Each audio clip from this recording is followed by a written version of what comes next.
Yn gyntaf, ar am.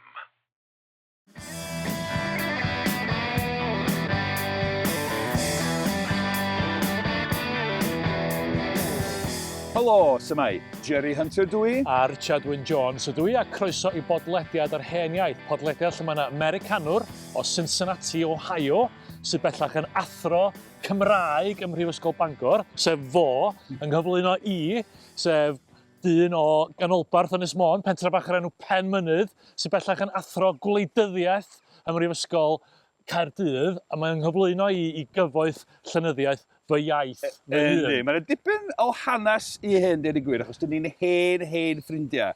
Pan ddes i draw i Gymru gyntaf flynyddoedd yn ôl, o fyna'n Americanwr, o'n i wedi dod ar draws y Gymraeg a llenyddiaeth Gymraeg ac yn rhyfeddu bod yna gymaint o lenyddiaeth wych ar gael yn yr iaith Gymraeg. Felly eisiau ati i ddysgu Gymraeg, dod yma, ond dyna fo, dyna oedd y mywyd lle dew. Nathon ni'n ffrindiau yn yr hen gyfnod yna de, ac wedyn bod Richard yn Gymro i'r carn, mae'n Gymro da, yn gwybod lot am hanes Cymru, gwleidyddiaeth Cymru, wedi ymgyrchu dros yr iaith Gymraeg, mewn cymaint o ffyrdd, ond doedd o ddim yn gwybod llawer am lenyddiaeth Gymraeg. Ac o'n i'n wastad yn edliw efo, Richard, ti'n Gymro da, ond eto pam dwi ti ddim yn gwybod mwy am lenyddiaeth Gymraeg? Yn deud efo i ddysgu, felly nes ti ddeud, dysgu fi, da? Ie, so felly, da ni'n gwneud podlediad a da ni wedi bod yn recordio. Da ni wedi recordio dros 30 o benodau, ond tro yma, da ni'n mynd i wneud rhywbeth ychydig yn wahanol. Ar eich cyfer chi, bobl sy'n astudio Cymraeg Lefel A, da.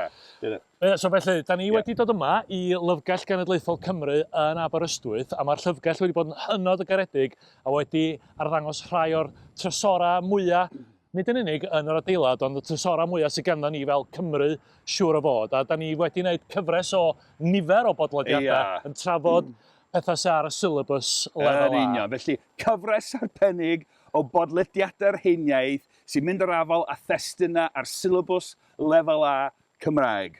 A da ni ar gael ar yr holl ffrydiau podlediadau, da ni ar gael ar YouTube, lle mae modd yn gweld ni hefyd, da ni ar gael yn gyntaf bob tro ar am. Felly, os da chi'n neud Lefel A Cymraeg, os da chi'n nabod unrhyw un sy'n neud Lefel A Cymraeg, os da chi'n nabod athro neu athrawes Lefel A Cymraeg, dydydwch nhw am fodolaeth y pod a unrhyw un arall o diddordeb, grandwch a gwiliwch dros yr wythnosau nesaf.